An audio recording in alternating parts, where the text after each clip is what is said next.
नमस्कार सभी दोस्तों, स्वागत है आपका अपने यूट्यूब चैनल पे। तो प्यारे मित्रों, आज अपन काफी महत्वपूर्ण विषय के बारे में चर्चा करने वाले हैं। और ये विषय प्यारे मित्रों सब विद्यार्थियों के लिए महत्वपूर्ण रहने वाला है, क्योंकि ये एक ऐसा विषय पर पढ़ने वाले प्यारे मित्रों जिसमें अपने संपूर्ण भारत की जितने भी कॉम्पिटेटिव एग्जाम है, इन सब में अपना यहाँ से बिल्कुल आपके सारे क्वेश्चन कवर होंगे। और बात करें प्यारे मित्रों, ये जो आज का विषय रहने वाला अपना, ये रहेगा अपना भारतीय इतिहास। कौन सा? भारतीय इतिहास के बारे में बात करेंगे। और बात करें पहले मित्रों की भारतीय इतिहास, जिसको अपन पढ़ने वाले बेहद ही महत्वपूर्ण और विस्तृत तरीके से। तो सबसे पहले तो आपको जानकारी होनी चाहिए इस भारतीय इतिहास के अंदर पढ़ेंगे अपन क्या क्या। चलिए मित्रों, बात करते हैं थोड़ी सी अपन किसके बारे में, भारतीय इतिहास के बारे में। तो आपका टॉपिक कौन सा? भारतीय इतिहास। और अपने आप में पहले मित्रों, ये भारतीय इतिहास यानी इंडियन हिस्ट्री, इंडियन हिस्ट्री, ये अपने आप में बहुत विस्तृत है, अपने आप में सब्जेक्ट है। इन बारे में अपन इसको इस प्रकार से कंप्लीट करेंगे कि आपको एक एक प्रत्येक बात के बारे में कुछ समझ रहेगी। और वही बात आपको अपने कॉपी नोट्स में छापनी है, जिसको अपन बोर्ड के ऊपर समझेंगे। बोर्ड बोल के अपन कुछ भी बातें नहीं लिखेंगे। चलिए मित्रों, सबसे पहले बात करते हैं कि भारतीय इतिहास में जो अपन पढ़ने वाले सिलेबस क्या रहेगा। यानी कोई सा भी एग्जाम हो जहाँ पे आपका इंडियन हिस्ट्री लग रहा है, वहां पे आप सिलेबस के अंदर क्या क्या पढ़ोगे। तो चलिए मित्रों, बात करते हैं सिलेबस के बारे में। सबसे पहली बात कि भारतीय इतिहास को आपके स्टडी के दायरे से या अध्ययन की दृष्टि से तीन भागों में बांटते हैं। कितने भागों में? तीन भागों में बांटा जाता है। तो सबसे पहली बात करें पहले मित्रों अपन, वो रहेगा आपके प्राचीन भारतीय इतिहास। क्या रहेगा? प्राचीन भारतीय इतिहास, यानी नंबर एक पे पढ़ेंगे अपन प्राचीन भारतीय इतिहास। फिर नंबर दो पे रहेगा आपका कौन सा? मध्यकालीन मध्यकालीन मध्यकालीन भारतीय इतिहास। क्या रहेगा? मध्यकालीन भारतीय इतिहास। चलिए, फिर अपन नंबर तीन पे तो यहाँ पे पढ़ेंगे, वो पढ़ेंगे अपन आधुनिक भारतीय इतिहास। कौन सा? आधुनिक भारतीय इतिहास। तो बात समझ रहे हैं कि अपन भारतीय इतिहास को तीन भागों में पढ़ेंगे, यानी ये आपके आधुनिक भारतीय इतिहास।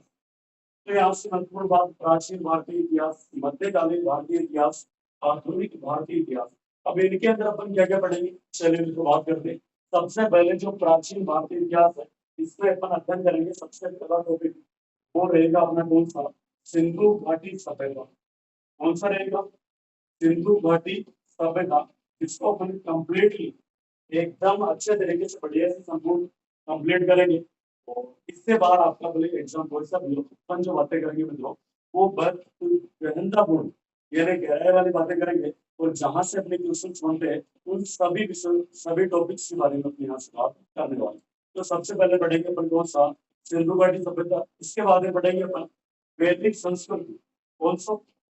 वैदिक संस्कृति, प्राचीन भारतीय इतिहास के अंदर। दूसरा टॉपिक कौन सा? वैदिक संस्कृति, यानी वैदिक संस्कृति के अंदर कैसा लोगों का रहन सहन था, किस प्रकार की वर्ण व्यवस्था थी, किस प्रकार की कौन कौन सी रचनाएं हुई, बहुत सारी बातें अपन इसमें करेंगे, वैदिक संस्कृति। फिर अगला टॉपिक पढ़ेंगे, इसमें अपन कौन सा? जैन धर्म। कौन सा धर्म? जैन धर्म। और पढ़ेंगे पहले तो अपन कौन सा? बौद्ध धर्म। कौन सा? बौद्ध धर्म। यानी जैन धर्म के अंदर कौन कौन से आपके तीर्थंकर हुए, यानी आपके पहले तीर्थंकर कौन थे? इसी प्रकार महावीर स्वामी कौन से थे? और आपके जैन धर्म की क्या क्या विशेषता है, जैन धर्म के अंदर क्या क्या महत्वपूर्ण बातें आती है, कौन कौन सी पद्धति है, इन सबके बारे में विस्तार पूर्वक पढ़ेंगे। और अपने फिर चर्चा करेंगे इसके बारे में, बौद्ध धर्म, यानी बौद्ध धर्म का प्रारंभ किसने किया, और संसार का सबसे बड़ा बौद्ध धर्म किस प्रकार बना था, और किस प्रकार बौद्ध धर्म का आपके पतन की ओर गया। यानी ये जो संपूर्ण बातें करेंगे अपन, ये किसके अंदर करेंगे अपन? बौद्ध धर्म के अंदर। फिर आगे बढ़े अपन, इसके बाद में पढ़ेंगे महाजनपद काल। कौन सा पढ़ेंगे इसमें? यानी प्राचीन भारतीय इतिहास में पढ़ेंगे अपनी महाजनपद काल। क्या पढ़ेंगे पहले तो? महाजनपद काल, जनपद काल। ठीक है। फिर इसके बाद में पढ़ेंगे महाजनपद काल में वही आपके 16 महाजनपद, जिनमें सबसे महत्वपूर्ण आपका मगध। कौन सा? मगध महाजनपद। अब एक से बात करें पहले मित्रों अपन कि अगला जो इसमें अपन पढ़ने वाले हैं, वो क्या पढ़ेंगे? अगला इसमें पढ़ेंगे अपन मौर्य काल और गुप्त काल। कौन सा? यानी मौर्य काल, मौर्य काल व गुप्त काल। कौन सा काल? गुप्त काल तथा तथा गुप्तोत्तर काल। कौन सा? गुप्तोत्तर का, ये इस वाले पोर्शन के अंदर अपन पढ़ेंगे। और बात करेंगे इस गुप्त काल, मौर्य काल, इनकी अपन देखेंगे यहाँ पे राजनीतिक एवं प्रशासनिक व्यवस्था। क्या देखेंगे इसमें अपन? मौर्य काल व गुप्त काल की राजनीतिक राजनीतिक व प्रशासनिक प्रशासनिक व्यवस्था, प्रशासनिक व्यवस्था पॉइंट नंबर 1। और इसमें क्या देखेंगे अपन? मौर्य काल और गुप्त काल में इसमें देखेंगे इन दोनों कालों का, यानी आपके मौर्य और गुप्तों का भारतीय संस्कृति में क्या योगदान रहा। इन दोनों का भारतीय संस्कृति में योगदान, भारतीय संस्कृति में योगदान। और यहाँ से अपन पॉइंट पढ़ेंगे कि 600 ईस्वी से आपके 1000 ईस्वी तक इनका क्या प्रभाव रहा। 600 ईस्वी से 1000 ईस्वी तक इनका संपूर्ण भारत के अंदर क्या प्रभाव रहा था। फिर इसके बाद में देखेंगे बृहत्तर भारत। कौन सा अगला बोल रहेगा इसमें? बृहत्तर भारत। ठीक है फिर, यानी ये आपका प्राचीन भारतीय इतिहास, इसमें अपन सिंधु घाटी सभ्यता पढ़ेंगे। फिर बाद में पढ़ेंगे वैदिक संस्कृति। और वैदिक संस्कृति वैदिक को अपना ये जो कालक्रम आ जाएगा वो कितना आ जाएगा? 1500 ईसा पूर्व से 1500 बीसी से अपन पढ़ेंगे वैसा कौन सा? 600 बीसी। इसमें भी आपके जो 1500 बीसी से लेके ईसा पूर्व से लेके 1000 ईसा पूर्व तक रहेगा आपका कौन सा? आपके ऋग्वैदिक काल। फिर 1000 ईसा पूर्व से 600 ईसा पूर्व तक रहेगा आपके कौन सा? उत्तर वैदिक काल। फिर इसके बाद में रहेगा आपके कौन से? बौद्ध धर्म, जैन धर्म। फिर इसके बाद में बात करें महाजनपद काल, ये रहेगा आपका कब से कब तक? यानी 600 बीसी से 300 बीसी, यानी 600 ईसा पूर्व से 300 ईसा पूर्व तक। फिर अपन क्या देखेंगे? महाजनपद काल, फिर अपना मौर्य काल, गुप्त काल। अगला दो मेरे मित्रों, तो दो क्वेश्चन देगा अपना अगला कौन सा? यानी मध्यकालीन भारतीय, कौन सा? मध्यकालीन भारतीय इतिहास। प्यारे मित्रों, इसमें अपन पढ़ेंगे सबसे पहले क्या कि पहला टॉपिक रहेगा मध्यकालीन भारतीय इतिहास में, वो रहेगा भक्ति आंदोलन। कौन सा? भक्ति आंदोलन। कि भारत में किस प्रकार से भक्ति आंदोलन चले, कौन सा व्यक्ति था जो भक्ति आंदोलन को दक्षिणी भारत से उत्तरी भारत में लेके आया, कौन कौन से भक्ति आंदोलन से संबंधित बड़े बड़े आपके जो संप्रदाय वगैरह रहे भारत के अंदर, उनके बारे में बात करेंगे। और यहाँ से बात करें अगला यहाँ पे टॉपिक वो रहेगा यानी सूफी आंदोलन। कौन सा? सूफी आंदोलन। जैसे भक्ति आंदोलन चला तो फिर अगला आपका आंदोलन चला किनका? सूफी आंदोलन। और बात करें फिर देखेंगे यहाँ पे अपन मुगल राजपूत संबंध। तीसरा टॉपिक कौन सा मध्यकालीन भारतीय इतिहास में? मुगल राजपूत राजपूत संबंध। मुगल राजपूत संबंध, यानी बात करें कि जो मुगल साम्राज्य था इनके शासक और राजस्थान के राजपूत शासक है, इनमें किस प्रकार का क्या संबंध रहा था। फिर आगे देखेंगे इसके बाद में अपन मुगल प्रशासन। क्या देखेंगे? मुगल प्रशासन। ये अपन पढ़ेंगे पहले मित्रों किसके अंदर? मध्यकालीन भारतीय इतिहास के अंदर। इसके अंदर मध्यकालीन भारतीय इतिहास, जिसमें भक्ति आंदोलन, सूफी आंदोलन, मुगल राजपूत संबंध, मुगल प्रशासन। फिर आएगा आपका दूसरा आधुनिक भारतीय इतिहास। इसमें अपन पढ़ेंगे सबसे पहला वर्ड, पहला टॉपिक वो कौन सा रहेगा मित्रों? वो रहेगा भारतीय राज्यों के प्रति ब्रिटिश नीति। सबसे पहले क्या पढ़ेंगे? भारतीय भारतीय राज्यों के प्रति ब्रिटिश नीतियां। ब्रिटिश नीति यानी जो आपके भारतीय राज्य थे जिनमें आपके ब्रिटिश लोग आए थे आपके व्यापार करने, उन ब्रिटिश लोगों का भारत के प्रति क्या रवैया थी।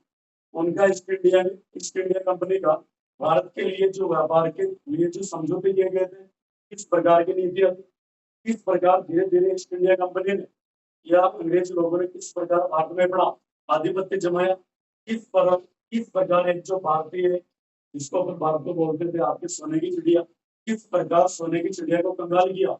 वो सारी प्यारे बातें मित्रों जो भी बातें करेंगे वो इस टॉपिक में करेंगे तो भारतीय राज्य के प्रति ब्रिटिश नीति। अगला पॉइंट बढ़ेंगे यहाँ से अपन 1857 क्रांति। भारत में 1857 की क्रांति। कौन सा टॉपिक रहेगा? भारत में 1857 क्रांति।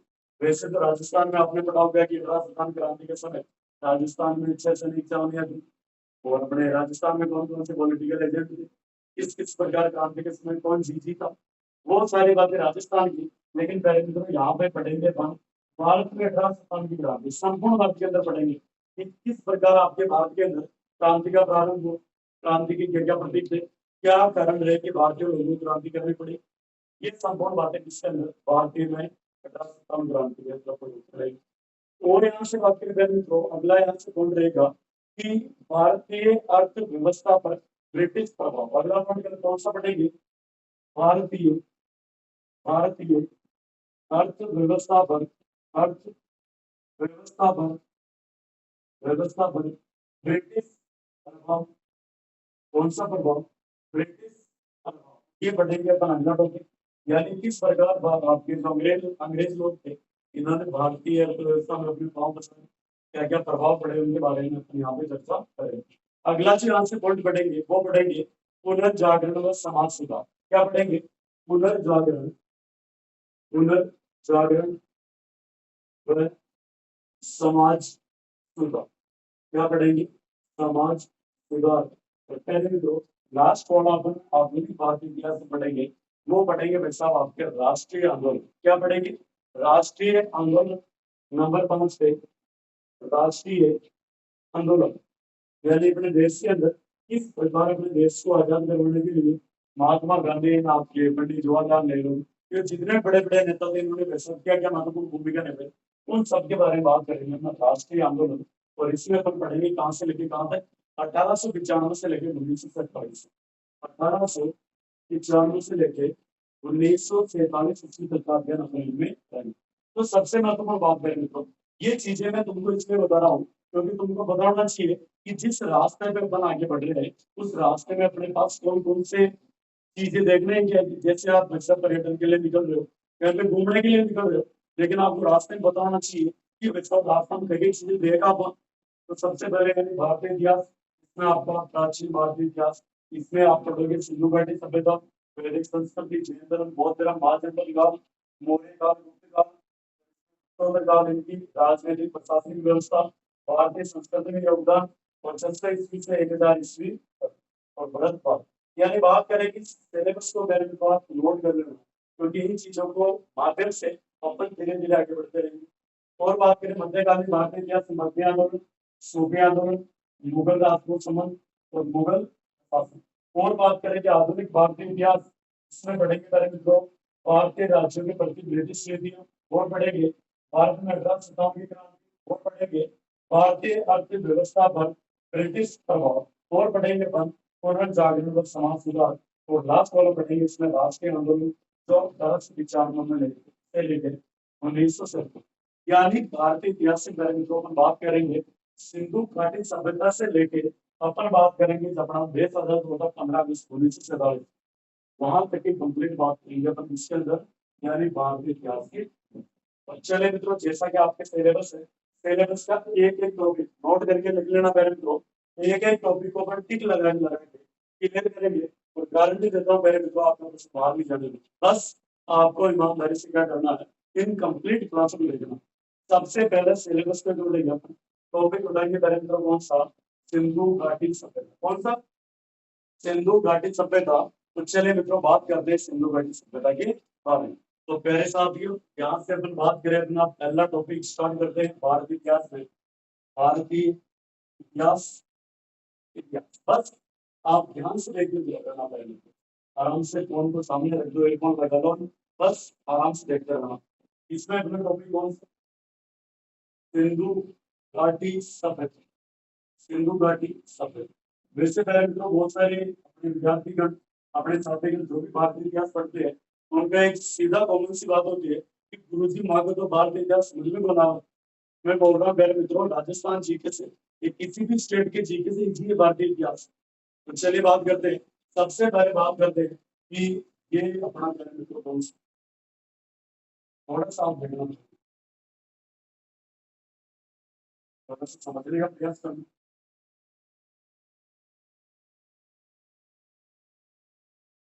ये एक रूपरेखा जो मैं आपके सामने नक्शा बना रहा हूँ, तो ये आपके भारत का नक्शा है, इसका है भारत का नक्शा। इसमें आपके यहाँ पे पड़ता है देश श्रीलंका, कौन सा? श्रीलंका। और एक जमाने की बात आती है जब बताते हैं कि श्रीलंका में एक आपके शासक हुआ था छोटा मोटा जिसका नाम था, यानी आपके श्रीलंका में गंधर्व सेन। उस गंधर्व सेन की जो पुत्री थी, उस पुत्री का नाम था वैसा रानी पद्मिनी। पद्मिनी जो इतनी सुंदर थी कि जब वो वैसा पानी पीती थी तो गले के अंदर से पानी निकलता था।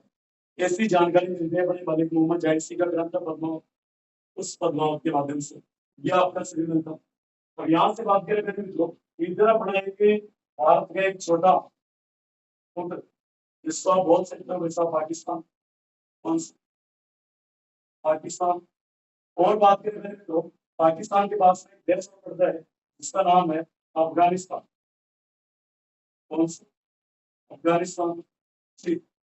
बात करें अफगानिस्तान के बारे में तो अफगानिस्तान में एक जगह पड़ती है गजनी। गजनी। और इस गजनी से है था आपका कौन सा? मोहम्मद गोरी। कौन सा है था? मोहम्मद गोरी, जो आपके गजनी का सूबेदार था और जिसने भारत के अंदर आके और आपके राजस्थान में एक राजवंश पड़ता आपका चौहान राजवंश, और इसका शासक आपके कौन सा? पृथ्वीराज चौहान थे। उसके साथ में विशाल लड़ाई लड़ी थी किसने? गजनी का एक शासक था छोटा मोटा सूबेदार जिसका नाम था मोहम्मद गोरी, है ना? वही आपके, चलिए भाई मोहम्मद गोरी वाली बात। अब आ जाओ इधर आप वापस, यानी यह आपका पाकिस्तान, यह आपका भारत।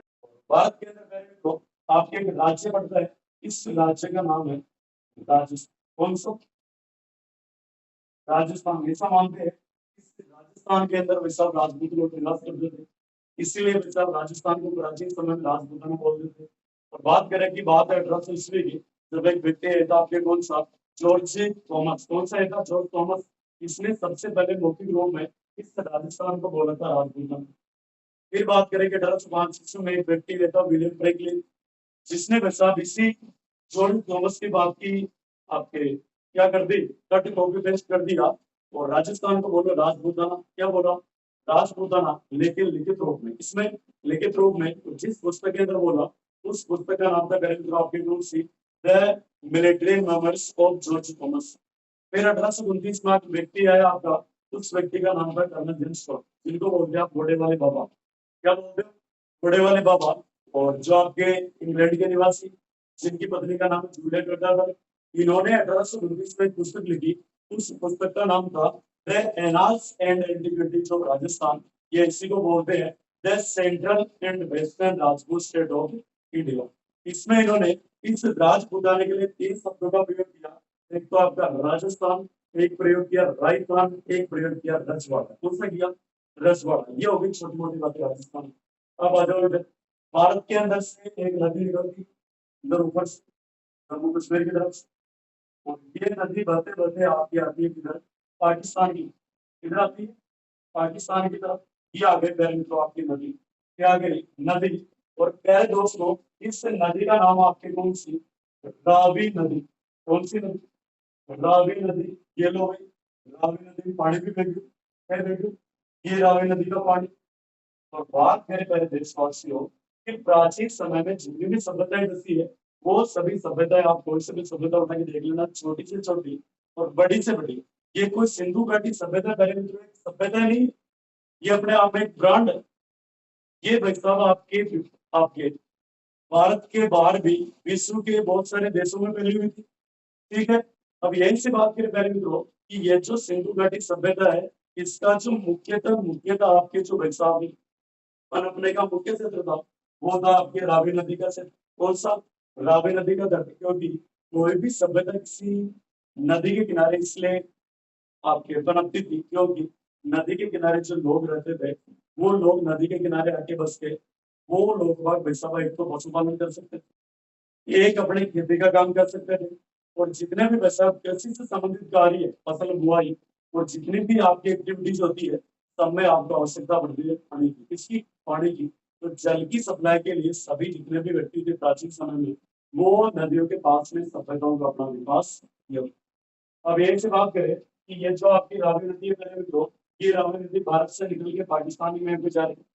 अब इसके महत्वपूर्ण रावी नदी पे कौन कौन से स्थल थे, तो चले मित्रों बात करते हैं कि पाकिस्तान में रावी नदी के ऊपर सिंधु घाटी सभ्यता के कौन कौन से स्थान है। तो यहाँ पे एक स्थान पड़ता है, इस स्थान का नाम है मेरे मित्रों कौन सा? हड़प्पा सभ्यता। कौन सी? हड़प्पा सभ्यता ये पड़ती है आपकी पाकिस्तान के अंदर कौन सी नदी पे? रावी नदी। थोड़ा सा अपन रावी नदी पे आगे चले तो इसी पे पड़ता है एक और सभ्यता जिसको आप बोलते हैं मोहनजोदड़ो। क्या बोलते हैं मेरे दोस्त? मोहनजोदड़ो सभ्यता। फिर अपन थोड़ा सा आगे बढ़े और इसी नदी के ऊपर एक और पाकिस्तान में आपकी सभ्यता पड़ती है। इस सभ्यता स्थल का नाम है जो सिंधु घाटी सभ्यता की एक भाग है। तो इसमें कौन सा आपका छोटा सा स्थान पड़ता है मेरे मित्रों? चनूदड़ो। कौन सा पड़ता है? चनूदड़ो। और बात करें मेरे मित्रों थोड़ा सा आगे और बढ़े, यहाँ पे एक और पाकिस्तान में स्थान पड़ता है इसका सिंधु घाटी सभ्यता का, और इसका नाम है सुदैन जोधड़ो। कौन सा? सुदैन जोधड़ो। सुदैन जोधड़ो।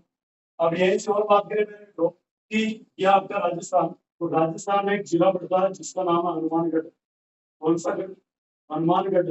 और बात करें हनुमानगढ़ में इस सिंधु घाटी सभ्यता के दो स्थल है। कितने स्थल है? दो स्थल है। नंबर एक पे आपका कौन सा? कालीबंगा। कौन सा?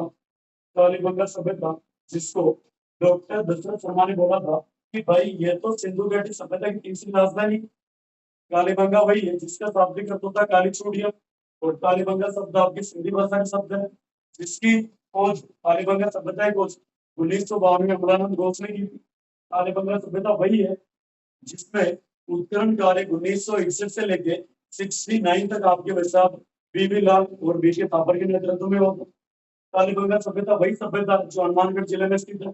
कालीबंगा वही सभ्यता जहां से विश्व के सबसे प्राचीन भूकंप के साक्ष्य मिले, विश्व में सबसे प्राचीन खेती के साक्ष्य मिले, विश्व में सबसे प्राचीन एक साथ दो फसल लेने के साक्ष्य मिले। और यहाँ पे जो बक्सा आपकी नालियां बनी हुई थी वो आपके बांस की लकड़ी की और आपके पक्की ईटों की बनी हुई थी। यहाँ पे ईटों का अनुपात, जो ईट आपके मकान बने हुए थे पक्की ईटों से, और ईटों का अनुपात था 3:2:1। और ये वही कालीबंगा सभ्यता है जो आपकी प्राचीन सभ्यता, प्राचीन नदी कौन सी? सरस्वती नदी, जिसे आप सरस्वती नदी, अंतर प्रवाह की नदी, और जिसे वर्तमान में बोलते हो घग्गर नदी, इसी घग्गर नदी के किनारे स्थित थी। और इसी घग्गर नदी को बचावा आपके राजस्थान में इसका प्रवाह क्षेत्र कहलाता नाली, और पाकिस्तान में कहलाता आगरा। और बात करें कि जब इस सरस्वती का घग्गर नदी का राजस्थान में प्रवेश हुआ हनुमानगढ़ से, तो हनुमानगढ़ की टिब्बी तहसील और यह पे राजस्थान की सबसे नीची झील बड़ी हुई इसके ऊपर, उस झील का नाम है तलवाड़ा झील। कौन सी झील? तलवाड़ा झील। जबकि बात करें ये 3 जिलों से प्रभावित होकर निकलती है, और वो जिले आपके एक तो हनुमानगढ़, एक आपका श्रीगंगानगर, एक आपका अनूपगढ़। कौन सा? अनूपगढ़। और वैसे आप बाढ़ के दिनों में जो आपकी सरस्वती नदी है, गंगा नदी है, ये पोर्ट अब्बास पाकिस्तान तक जाती है।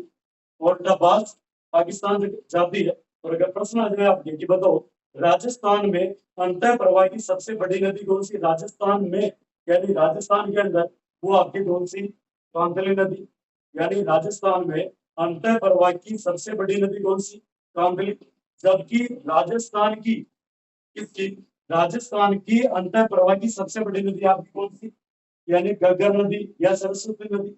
अगर प्रश्न आ जाए आपके कि बताओ राजस्थान में अंतर प्रवाह की सबसे छोटी नदी, वो आपकी मसूरदी नदी। कौन सी?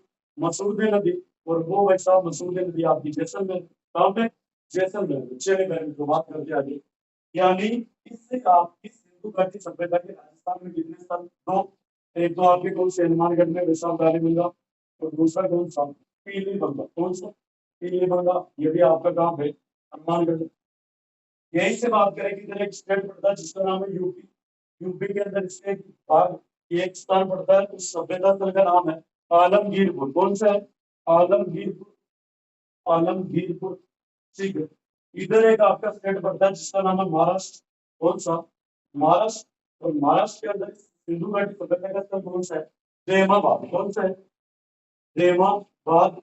और बात करें मेरे मित्रों इस जैमाबाद को बोलते हैं सिंधु घाटी सभ्यता का, सिंधु घाटी सभ्यता का, सभ्यता का सबसे सबसे दक्षिणतम, दक्षिणतम स्थान। कौन सा? दक्षिणतम स्थान को कौन सा? प्रेमाबाद। और प्रेमाबाद कहाँ पे पड़ता है आपका? महाराष्ट्र के अंदर। कहाँ पे पड़ता है? महाराष्ट्र के अंदर। ये तो फिर छोटी मोटी बातें।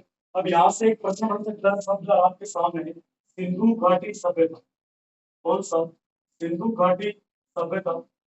और मैं आपको ऑप्शन दे रहा हूँ कि प्रिय मित्रों आपके सामने क्वेश्चन है कि बताओ सिंधु घाटी सभ्यता नाम किसने दिया। बहुत तगड़ा वाला क्वेश्चन, ध्यान रखना। मैं तुमको हर चीज को पहले मित्रों क्वेश्चन के माध्यम से करवाऊंगा। यानी सिंधु घाटी बहुत तगड़ा वाला नाम। ये सिंधु घाटी सभ्यता का नामकरण किसने किया, नामकरण। और मन में एक बार मैं ऑप्शन दे रहा हूँ आपको, चार ऑप्शन, बस मन के मन में सोच लेना। सबसे पहला ऑप्शन है जॉन मार्शल। कौन सा? John Marshall. Option number A John Marshall. Option number B कौन सा? ऑप्शन नंबर बी वो आपका कौन सा, यानी मुगल रफीक। कौन सा? Mughal Rafiq. Rafiq. Option number C ये आपके पास रहेगा कौन सा, इतिहास सम्मेलन। कौन सा? इतिहास सम्मेलन। और ऑप्शन नंबर डी रहेगा है ना, भारतीय इतिहास, इतिहास विज्ञान सम्मेलन, विज्ञान सम्मेलन। मैंने आपको दे दी चार ऑप्शन। ये बताओ सिंधु घाटी सभ्यता नाम किसने दिया। आपके मन में आपका आंसर सोच लो पहले मित्रों, क्योंकि बहुत महत्वपूर्ण वाला प्रश्न है। तो इसका जो राइट आंसर रहने वाला पहले मित्रों वो कौन सा रहेगा, मुगल रफीक। कौन सा रहेगा, यानी सिंधु घाटी सभ्यता, सिंधु घाटी सभ्यता नामकरण किसने किया, मुगल रफीक ने। किसने किया, मुगल रफीक ने। लेकिन अगर आपके पास बात आ जाए किसकी, और बात आ जाए साहब जॉन मार्शल की। किसकी? ये लो, ये लिख दिया गुरु जी जॉन मार्शल। कौन सा लिख दिया, जॉन मार्शल। और जॉन मार्शल की एक पत्रिका निकलती थी, इस पत्रिका का नाम था लंदन वीकली। कौन सी? London weekly. इस लंदन वीकली में इस जॉन मार्शल ने इस सिंधु घाटी सभ्यता को जो नाम दिया, वो नाम था दिया था पहले मित्रों आपके कौन सा, और नाम दिया था सिंधु सभ्यता। क्या दिया था, सिंधु सभ्यता। देखो सिंधु घाटी सभ्यता तो किसने दिया, यानी आपके मुगल रफीक ने। जबकि सिंधु सभ्यता नाम किसने दिया, वो दिया जॉन मार्शल ने। किसने दिया, जॉन मार्शल ने।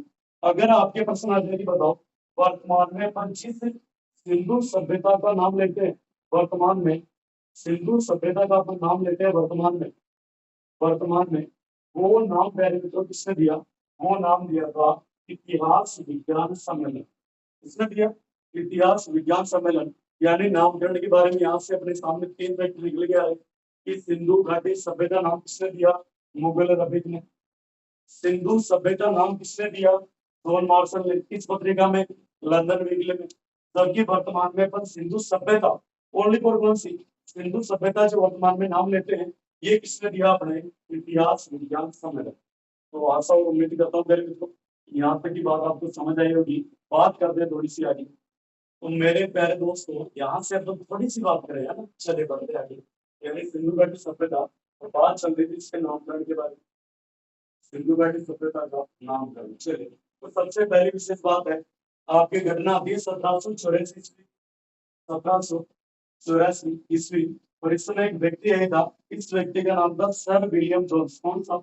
Sir William Jones, sir William Jones.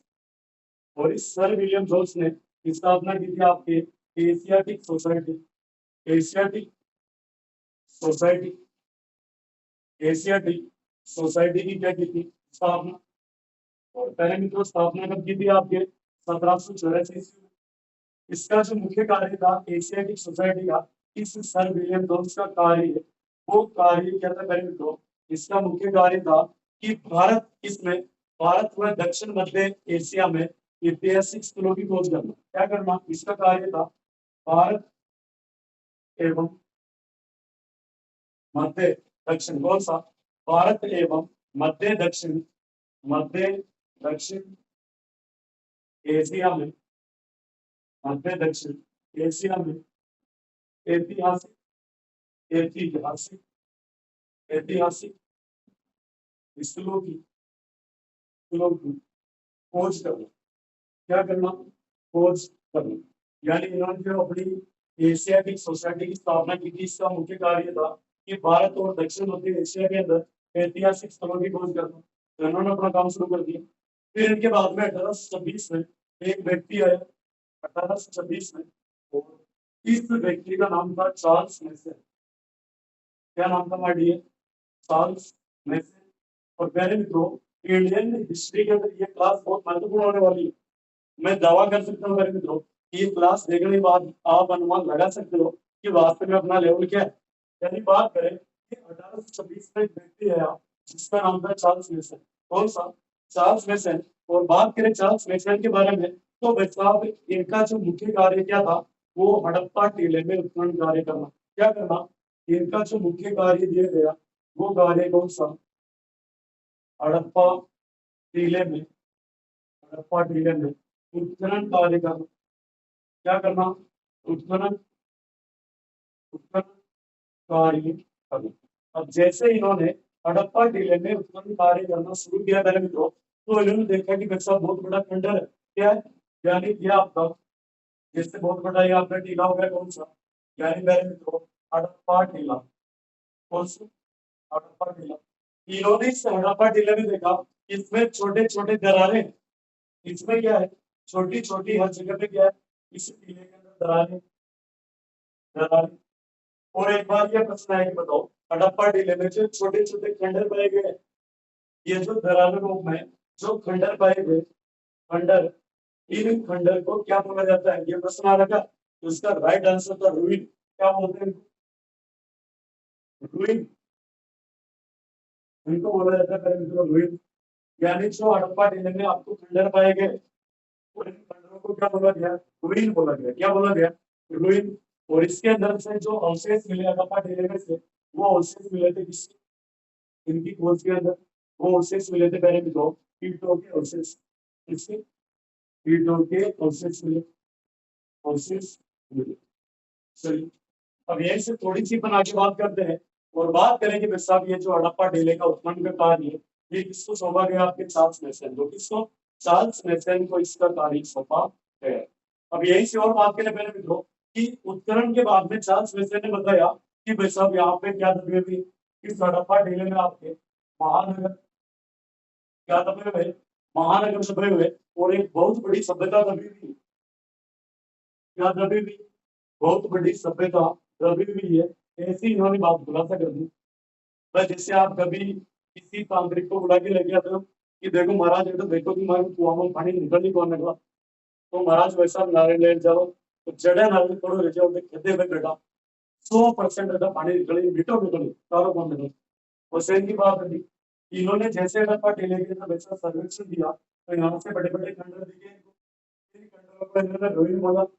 और बात करें कि भाई साहब इनसे जो अवशेष मिले वो ईंटों के अवशेष। और इन्होंने घोषणा कर दी कि भाई साहब यहाँ पे बड़ा महानगर दबा हुआ है और यहाँ पे बहुत बड़ी क्या दबी हुई है? सभ्यता दबी हुई। और ये आपके भाई साहब चार्ल्स मेसन वही व्यक्ति बहन मित्रों जिन्होंने गीता का इंग्लिश में अनुवाद किया था। चार्ल्स मेसन ने क्या किया था? गीता का, गीता का अंग्रेजी, अंग्रेजी यानी इंग्लिश में अनुवाद किया। इंग्लिश में क्या किया? अनुवाद किया, अनुवाद। और बात करें पहले मित्रों कि महाभारत का पारसी अनुवाद क्या कहलाता है? रज्मनामा। क्या कहलाता है? रज्मनामा कहलाता है। तो देखो एक बार रिवाइज करो वापस बातों को। यानी नामकरण के बारे में 1784 में विलियम जोन्स इन्होंने स्थापना की एशियाटिक सोसाइटी। किसकी? एशियाटिक सोसाइटी की स्थापना की। और बात करें पहले मित्रों इसका कार्य था भारत एवं मध्य दक्षिण एशिया में ऐतिहासिक स्थलों की खोज करना। फिर व्यक्ति है 1820 में चार्ल्स मेसन। इसका कार्य था हड़प्पा टीले में उत्खनन कार्य करना। जैसे इसने हड़प्पा टीले में उत्खनन किया तो बहुत बड़े बड़े खंडर मिले जिनको इन्होंने बोला रुइन। क्या बोला? रुइन बोला। और बात करें यहाँ पे अवशेष मिले इनको ईंटों के अवशेष। और बात करें कि इन्होंने घोषणा कर दी यहाँ पे बहुत बड़े महानगर है और सभ्यता दबी हुई है। इन्होंने चार्ल्स मेसन ने गीता का अंग्रेजी में अनुवाद किया। क्या किया था? गीता का अंग्रेजी में अनुवाद। चलिए मित्रों बात करते आगे। और मेरे मित्रों मैं आपसे वादा करता हूँ कि ये जो आप भारतीय इतिहास आपको बहुत कठिन लगता है ना मैं आपको इस प्रकार से इस पे आपके सामने प्रस्तुत करूंगा कि राजस्थान जी के जो आप संपूर्ण भारत की स्टैटिक जीके पढ़ते हो उससे वैसा इजी लगेगा आपको कौन सा भारतीय इतिहास। गारंटी देता हूँ मेरे मित्रों। बस आपको क्लासें पूरी देखनी। अब यहाँ से एक छोटा सा नाम आया था आपके कौन सा? Asiatic society. कौन सी? Asiatic society. बात करें एशियाटिक सोसाइटी के बारे में तो इसकी स्थापना हुई आपके 1784। स्थापना का, स्थापना हुई थी 1784। इसके जो पहले जो आपके संस्थापक थे, संस्थापक वो कौन से थे मेरे मित्रों आपके? Sir William Jones. कौन से थे? Sir William Jones, sir William Jones. और बात करें इसका मुख्यालय, एशियाटिक सोसाइटी का मुख्यालय, मुख्यालय वो मुख्यालय का आपका कलकत्ता में, मुख्यालय कहाँ पे? आप कलकत्ता के अंदर। और बात करें यहाँ से, इस एशियाटिक सोसाइटी की पत्रिका है, इस पत्रिका का नाम है द एशियाटिक सोसाइटी, यानी द एशियाटिक रिसर्च, यानी पत्रिका का नाम क्या है? पत्रिका है the the Asiatic, Asiatic research, पत्रिका का नाम क्या है? The Asiatic research. आगे बात करें कि इसका मुख्य कार्य क्या था?